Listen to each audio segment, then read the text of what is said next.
സർക്കാർ ഉത്തരവിൽ സിപിഎം അധ്യാപക സംഘടനയുടെ ലോഗോ പൊതുവിദ്യാഭ്യാസ വകുപ്പിന്റെ സർക്കുലറിലാണ് ഇടത് അധ്യാപക സംഘടനയായ KSTAയുടെ ലോഗോ പതിച്ചിട്ടുള്ളത്. ഹയർ സെക്കൻഡറി പരീക്ഷയുടെ മൂല്യനിർണ്ണയ ക്യാമ്പിന് അവധി നൽകുന്ന ഉത്തരവിലാണ് ലോഗോ പതിപ്പിച്ചിരിക്കുന്നത്. വിദ്യാഭ്യാസ വകുപ്പിന്റെ സർക്കുലറിലാണ് സിപിഎം അധ്യാപക സംഘടനയായ KSTAയുടെ logo പതിച്ചിട്ടുള്ളത്.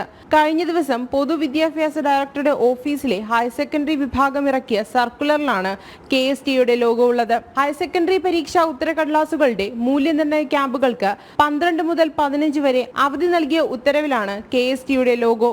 Say to no drugs ഉൾപ്പെടെയുള്ള സർക്കാരിന്റെ ക്യാമ്പയിനുകളാണ് സർക്കുലറുകളിൽ ഉൾപ്പെടുന്നത്.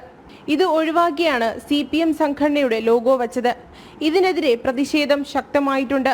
സർക്കാർ ക്യാമ്പയിൻ ഒഴിവാക്കി ഇടത് സംഘടനയുടെ ബ്രാൻഡിംഗ് നടത്താനുള്ള നീക്കത്തിനെതിരെ ദേശീയ അധ്യാപക പരിഷത്ത് വിദ്യാഭ്യാസ ഡയറക്ടർക്ക് പരാതി നൽകിയിട്ടുണ്ട്. ജനം, തിരുവനന്തപുരം.